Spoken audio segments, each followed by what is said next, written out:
Welcome to Speed in Color, a podcast and YouTube channel about custom motorcycle culture. Be sure to subscribe and turn on notifications to get all the latest content. You can also follow Speed in Color on Instagram. We hope you enjoy the show. Hi there. Welcome to Speed in Color. I hope you're all doing great, like I am here. I will admit, it's winter time here. It's a little bit chilly today, but I really wanted to get this done. The sun is kind of low in the sky there and giving me problems with shadows and stuff. But I'm sure you'll get out of this what you need to. So before I lose the sun and the daylight here, I'll get this recorded. I've been noticing on YouTube that there are some vans that people are doing videos on, a couple old Chevys. Looking at it, there's lots of views. It seems like there must be a following, a crowd out there that wants to see this stuff. So I thought I would take a minute to share this one with you and some of the stories around it. So this van is a 1976 GMC Vandura, and from what I understand, this would be a 3/4 ton, they would probably call it, or a heavy half, I don't know, a G20, whatever that is. I got a lot more to learn about these things. But it was kind of funny the way this happened. Karen and I have been trying to figure out how we're going to haul a motorcycle and go to events, and what if we want to do a little camping and all that kind of stuff. And we were out at the Radium Car Show with her Miata, her 1992, and we got parked beside this boogie van. So I got talking to the guy, Kelly, really nice guy, good guy. Get talking to him about the van scene and what's going on and everything else, and I'm looking at his van, and it's a short Chevy, and it's pretty cool. And I just happened to say to him, I said, you don't have another one of these at home you want to sell, do you? And he looked at me and he said, I just might. And I said, really? And he said, yeah. So he started telling me about this thing and showing me pictures of it. And honestly, I thought it was too good to be true. I really didn't think that it was going to be what he was telling me, and I figured the pictures were old or something. Because the pictures he was showing me and what he was telling me is that this van has 57,000 miles, because in 76, that's what we did here in Canada. We were still in the imperial system. We hadn't switched to metric. So he said there's 57,000 miles on it, and it has original paint. And I looked at the pictures. Man, this thing looked clean, and I thought, really? That's original paint from 1976? Anyway, Kelly and I traded information and stuff, and he's from Unity, Saskatchewan. And I said, maybe we could come out. Oh, sorry, just a car going by there. I said, maybe we could go out and take a look at it. And he said, yeah, sure. He said, that'd be great. So Karen and I, we loaded up the CRV and took I think it's about 400 kilometers out there. Took the drive out to Unity, Saskatchewan, nice little town. The weather was great. It was fall. It all worked out really well. And we headed over to Kelly's place the second day we were there. And in the driveway, as we're pulling up, is this thing. And man, I'll tell you, it looked some kind of good. And I thought, no, this is too good to be true. Anyway, I took a look around it. I took a look underneath it. I crawled around and everything. And we decided to pull the trigger on it and bring it home. So I asked Kelly a simple question. I said, would you drive it to Calgary? And he said, yeah, I'll drive it to Calgary for you. And I said, no, you're misunderstanding. I want to know if you would get in it and drive it. And he said, yeah. He said, I'd go anywhere in this thing. I said, okay, if you're that confident in it. I said, I made him an offer. He accepted my offer. And I said, I'll take it home tomorrow morning. So Karen and I went over and got it. We threw a plate on it. and fired it up and drove it. As I said, I think the trip's about 400 kilometers, something like that. I drove it back to Calgary, and it never missed a beat. It was absolutely great. And I'll tell you the specs here in a couple of minutes. So anyway, we drove it home, and one thing Kelly had given me is a package with the original build sheets, the original order on this thing, the original owner information, and it turns out that this van was sold in 1976, brand new, at Shaw GMC here in Calgary, sold to a local guy. We don't know the history in the early days. It wasn't worked hard by the look of things. The interior, the floor and everything, there's very few scratches on it. It's really in nice shape. There's no dings on the wheel welds or anything like that. It's pretty nice. So it wasn't worked hard by any means. And what we do know about it is at some point it got put in a storage container, I guess for storage. And it went into the storage container. And that would explain why all the rubbers and stuff are in such nice shape, all the window gaskets, there's no cracking or anything. And why the paint is in such good shape for being 50 years old. This thing wasn't in the sun, it was protected. It appears that the engine stood up really well. I don't know how they stored it or what they did. But at some point, probably, I'm guessing 6 or 7 years ago, for some reason, this thing came out of the storage container and went to an auction. A fellow bought it at the auction, and as the story goes, when he got it home, he realized, I have no use for this thing. I don't even know why I bought it. So he put it on Craigslist, and Kelly watches Craigslist, and he saw the thing, and he figured it was pretty special and went and checked it out, and sure enough it was. So he bought it, I believe in Calgary, took it out to Unity, Saskatchewan, put it in his Quonset, and there it sat for several years. He had intentions of building it, but he didn't like the options on this van. Once he had it, he didn't like the window, the sliding window in the sliding door. That wasn't something he was looking for. And this, so I'll tell you now, this van is a 354 barrel, which was an optional engine. And with the 354 barrel, you could get either a 3-speed standard, so 3 on the tree, or you could get an automatic. This one was ordered with the 3 on the tree. Kelly didn't want to shift anymore. I guess in his career he's driven a lot of trucks, having to shift a lot of gears. So he wasn't crazy about the shifting. He wasn't crazy about converting it to an automatic, and he didn't like the side window. And that's really why he decided to sell it. So from Unity, Saskatchewan, the van has made its way back to Calgary, and here it is.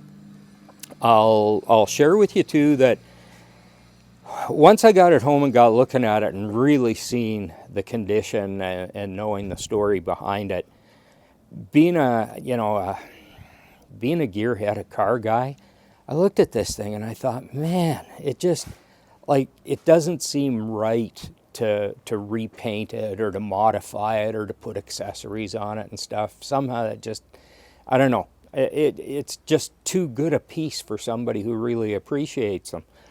So I thought I would just make sure that I wasn't going to offend anybody or anything, and I took it over to Shaw GMC. They came out and they looked at it and they said, oh yeah, it's nice. Were you interested in buying something newer? And I said, no, that's not why I brought it to you. And they said, oh, okay, well, let us know if you're ever in the market for something newer than this. And I thought, well, okay, so there's no interest here. I checked with Shag and Appy, another big Chev dealer here.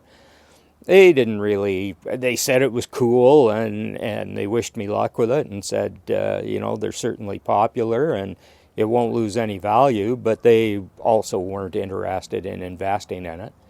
And I wasn't looking to make money off of this. Again, being the kind of car guy I am, if somebody was going to put it in a showroom or a collection or something like that, that'd be great. Doesn't appear that anybody's going to do that. So now, based on the fact that it has had a couple small modifications made and that there doesn't seem to be any raging interest in it, I've decided that I'm going to go ahead. I am going to make some modifications. We're going to do the interior. I'm working on all the sound deadening and everything now. The dash had already been cut for a radio, so I am going to put a sound system in it.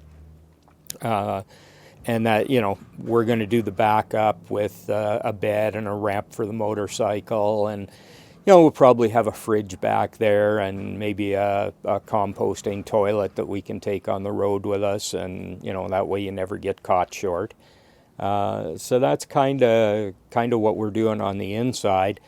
I'm not going to cut or drill anything that I don't absolutely have to. Minimal holes and stuff. If I can get away with none, I will. I figure I'll build the frame for the bed and everything out of aluminum extrusion 80/20 stuff. That seems to be the way they're doing a lot of the new Sprinters and stuff like that. So I think it'll work in here, and that way it's a slide in rather than having to screw a bunch of stuff to the walls. The outside, I thought about it and I thought about it, and I thought, you know what? On the advice of lots of people, I'm not changing a thing on the outside. The paint is so good, and it's such a story that it's original paint. I think it'd be a shame. And it's got some bumps and bruises and stuff, but nothing real serious. And those are just stories. That's just part of the history on the thing. The other thing is, I was going to throw mags on it, boogie van, of course, right? And everybody's been telling me, no, just leave those white wheels with the white hubcaps. So I talked to Karen about it, and I think we're just going to run the factory wheels. We're going to get some new radials for it, because they're old. We're going to get some new radials for it, something that would have come on it or very close, as close as we can get. And I think we'll go with white walls to keep that look. And we're just going to keep the outside just the way it is. I don't want to change a thing on the outside. So that's the story behind this thing. Let me take you on a little walk around, and I'll show you the van and how good it really is. Let's take a look under the hood. So just before we take a look under the hood here, I'm going to show you the chrome grille and the chrome bumper. So this did not come with a chrome grille. I have the painted one and the painted headlight doors and everything in the garage. Kelly had kept those, but he did have this grille, and it's beautiful. It's in perfect condition, and he always liked it better with the chrome grille. So he put the chrome grille and the chrome bumpers on it. So they are correct model year. But this van did originally come with just painted grille and headlight doors. It's kind of cool that under the hood we still have the build sheet from 1976 or 75, whenever it was built. Pretty cool to still have that in there. Nice and clean inside here. This van, it had a real good life for sure. It certainly wasn't abused. There's the 354 barrel tucked in there, all stock, no changes. Windshield washer. So I will tell you, sorry, that's coolant overflow. The windshield washer is back over here. But that reminds me, I'll tell you that for the out-of-province safety, which it had to have because it had been registered in Saskatchewan. So an out-of-province safety, they're pretty thorough on those. This thing went through, it needed one reverse light on the left-hand side, new windshield washer pump, and 2 front shocks, and that is all this truck needed. I was blown away. I was super impressed. I thought that was fantastic. So that's the front end. Sorry if the camera's a little shaky here. I'll do my best. So looking down the side, as you can see, that is factory. That is original paint. It's still got some decent shine to it. You know, that's pretty much as clean as I've ever seen one. You can see down here, if we take a look down at the lower door, you can see the wear from getting in and out of it on the rocker panel there. But there's no corrosion, there's no rust. I've been around the truck a lot, and there's there's no paint on, sorry about that, there's no paint on the door seals or anything. You know, all the weather stripping is real good. Inside here, the rubber mats, everything is in such nice shape, the pedals and everything, just super clean. The dash is nice. There is one crack in the steering wheel. What can you do? That happens. But you know, down in here, look at how clean this is. And this has never been painted. That is just the way it came out of the factory. I think it's pretty amazing that the truck is in this good a condition. So going back to the back here, I think that one hubcap might have a ding or something, but I think we can work with that. That's not going to be the end of the world. It still has the original exhaust. That is the factory original exhaust. Pretty clean around to the back. One of my favorite things on this van is the Made in Canada sticker. You know, that's especially right now with the whole tariff situation and the whole Donald Trump thing and everything else that's going on. Man, it is cool to see a product that GM was so happy with that they would put that Made in Canada sticker on it. That speaks volumes. I love it. It's great. Rear bumper is chrome. Again, Kelly replaced that when he did the grill and stuff. All the bezels on the lights and everything are pretty good. I think there might be a crack on one of the reverse lights, but we'll probably find something to replace that along the way. But in really, really nice shape. And then, of course, looking at the side door, it is the sliding door with the window in it. Probably not the most preferred setup, but certainly nothing wrong with it.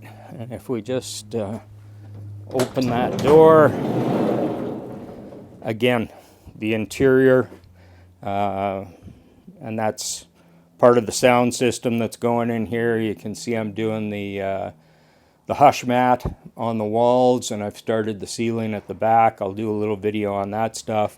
But the floor, the only thing that I do have to fix is Kelly had put captain's chairs in this. And he drilled holes. I'm just going to point that one out.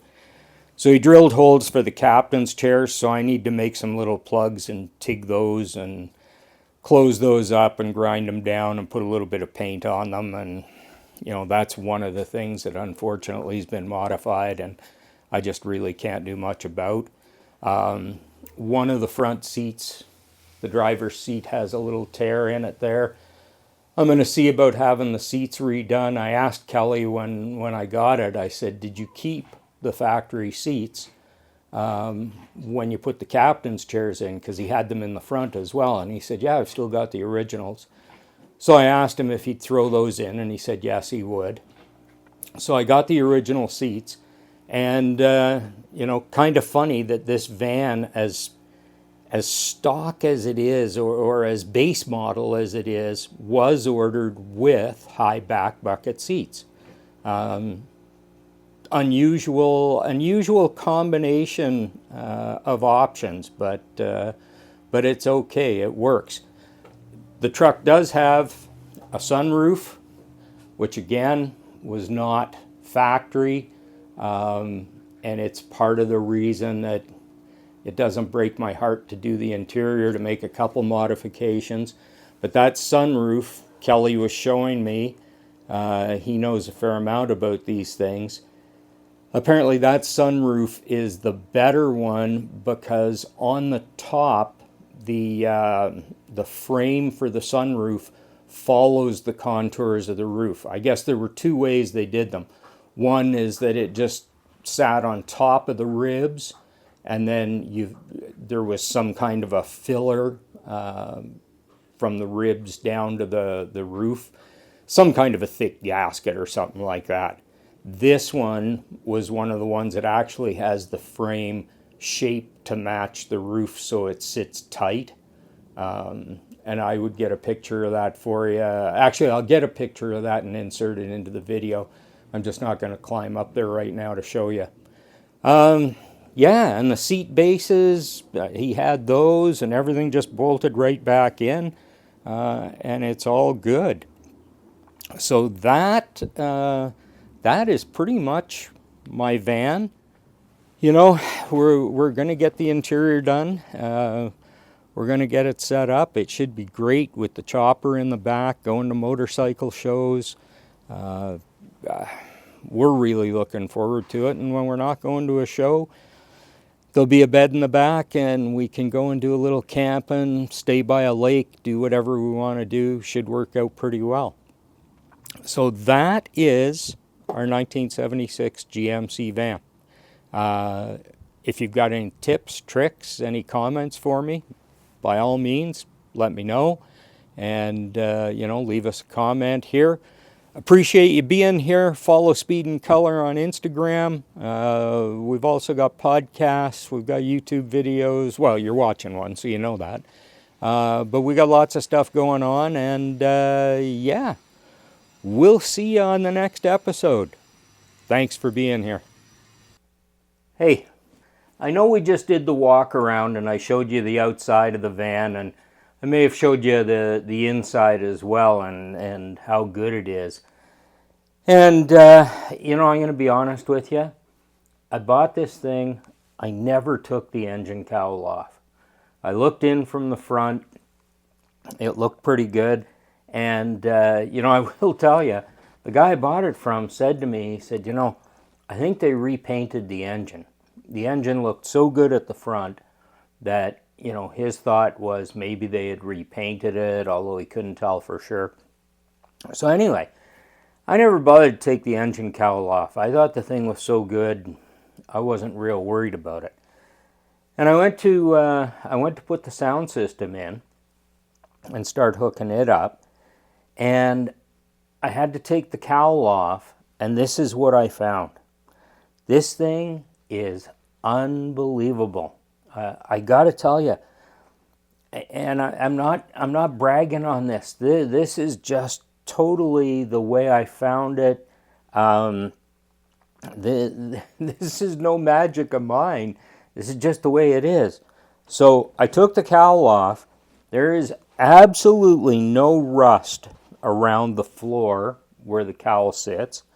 Okay, when I say there's no rust, I mean there's a couple of places where it's scratched and there's a little bit of rust where the scratch is. But I mean, there's no significant rust or anything.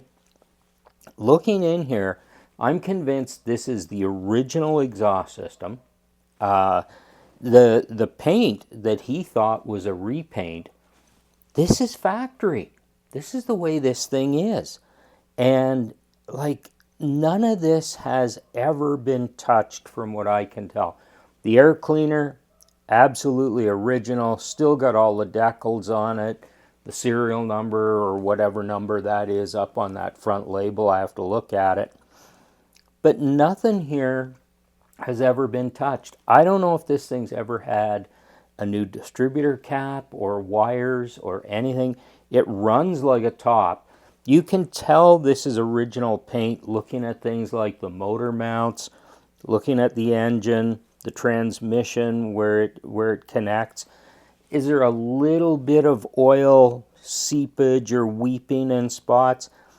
There is, but nothing that's accumulated any dirt or buildup or anything. I got to be honest with you, this thing is so good, it's almost like a bit of a time capsule thing. I do not know where this thing was kept. It just boggles my mind. The carburetor works so well. There's no fumes here. There's nothing leaking. There doesn't seem to be any issues. I cannot believe that this thing made it 50 years and is so good. It's so original and without issues. Typically something sits, especially if it sits outside, something sits for 20 years, you're gonna have some work to do. This thing, I don't know where it was stored. I don't know how it stayed this good. I'm thinking that it must have been run occasionally. I'm going to bring the camera in and get more of a close-up of this for you.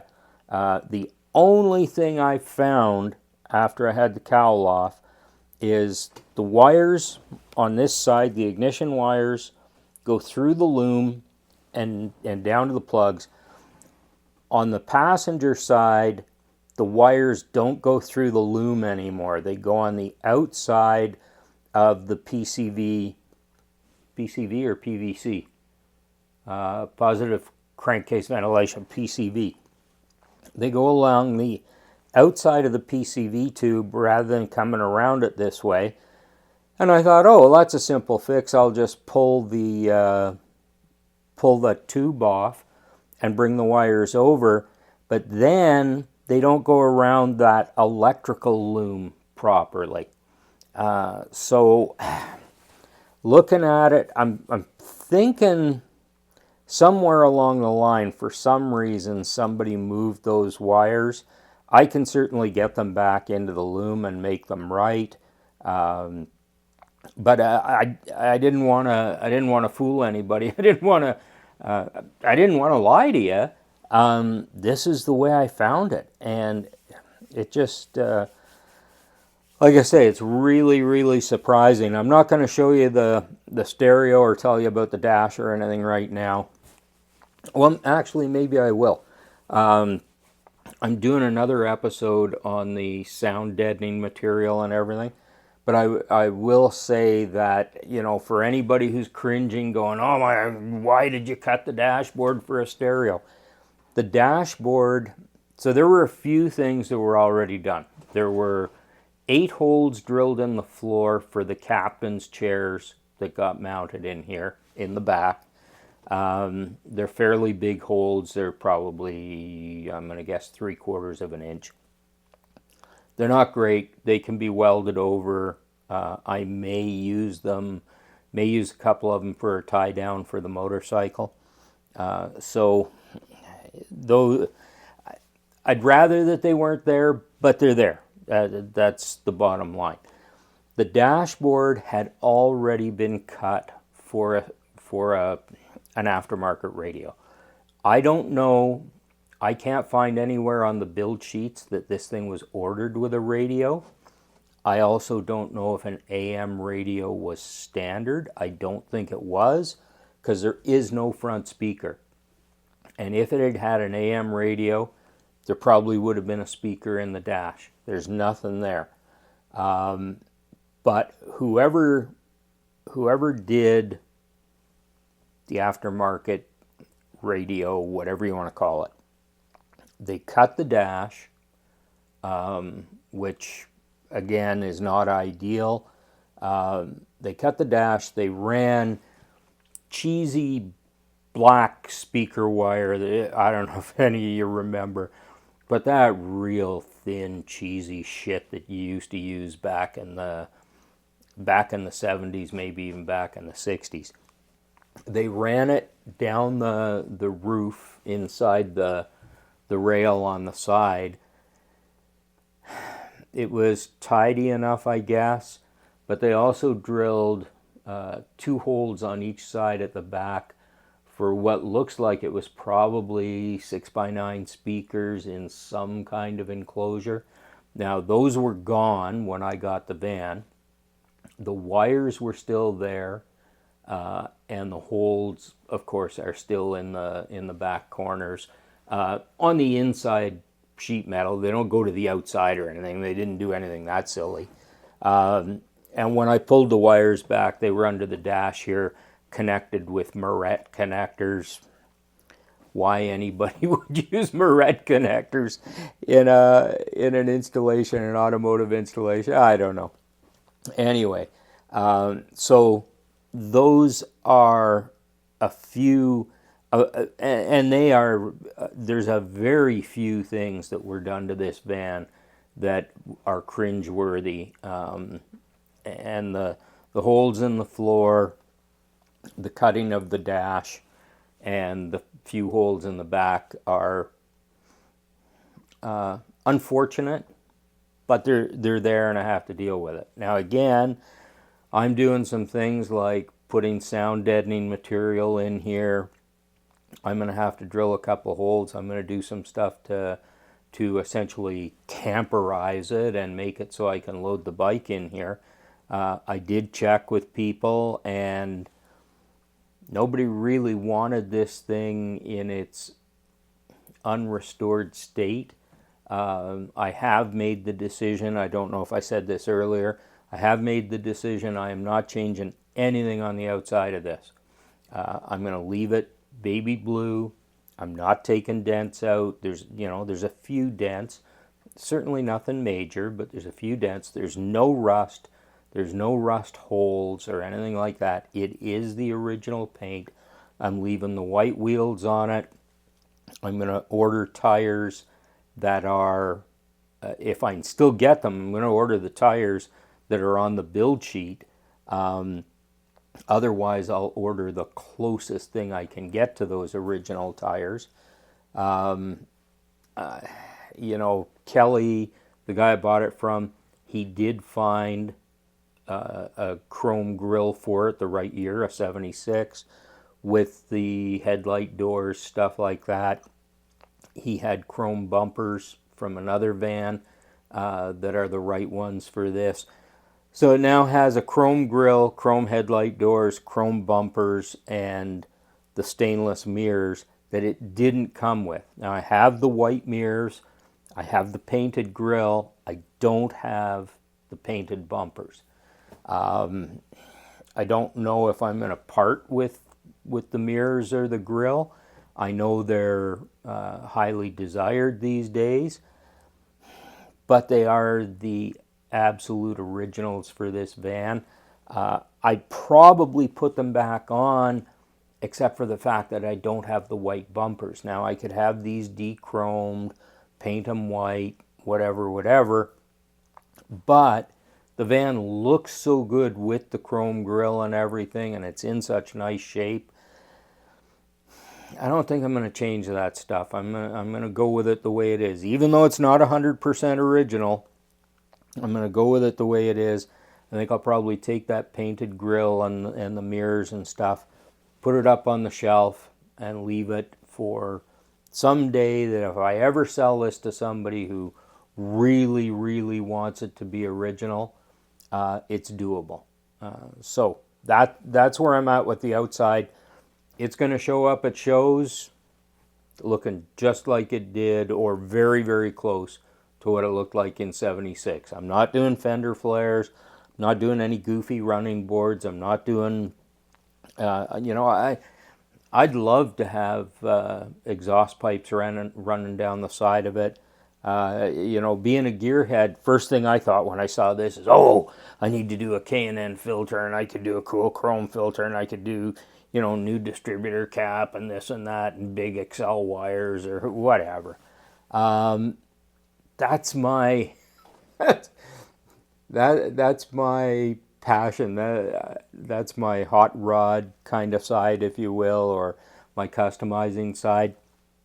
But once I sat down and thought about it, and I thought, no, Bruce, do not screw this up. This is too good for you to get all stupid with your custom ideas. This thing is so good just the way it is. I don't want to change it. And even things like, and again, I'm going to cover the sound system in the episode I'm doing with all the sound deadening material. But I could have mounted things on the engine cowl. I could have done some things there that would have been really trick and looked really neat. I don't even want to put a screw hole in that engine cowl. It's perfect the way it is. It still has an ashtray in it. I'm not taking it out. The ashtray is staying. I'll never use it. I don't need it. The thing doesn't even have the cigarette lighter. But I'm not going to take the ashtray out because that's the way it was. I could order one of those nice, well, I say nice. I don't think I ever considered them nice, but one of those oak coffee, cup holder trays that typically got put in these things. Not going to do it because it's too good the way it is. And you know what? If we have to hold our coffee cups, our Yeti cups or whatever, well, we'll hold on to them or we'll set them on the floor. We'll do whatever. But I am not going to drill holes in the engine cowl to mount a cup holder. It just, it's not what I want to do. So I wanted you to see this. I am going to take a little bit of video for you around the engine just to show you what's here. I understand it might be a little bit dark. There's some shadows and stuff. But honestly, guys, other than the fact that I did take a microfiber cloth, and I still need to dust it out at the front. The snorkel on the air cleaner has some dust on it. But seriously, all I did was take the dust off. It's just a little bit of dust from over 50 years of being in existence. So this is the way it is. I can't believe it. I am so fortunate to have found this thing, and so fortunate that Kelly took it and put it away and kept it and was willing to part with it, knowing that he wasn't planning to do anything with it. I'm just very, very happy to have it. And like I say, I don't take any personal pride in it. Well, I will, but I don't really take any pride in having restored it or anything like that, because I haven't. This is just, hey, I'm just a dumb bastard who found it sitting like this. So I can't take any credit there, but it is exceptional. Like I say, it's a time capsule kind of thing. This is just man, it's a snapshot of 1976, and I think that's really, really cool. Thanks for watching. Watch for more on the van. Watch for more on custom motorcycles. Thanks for checking out Speed and Color. And yeah, we'll be back again soon.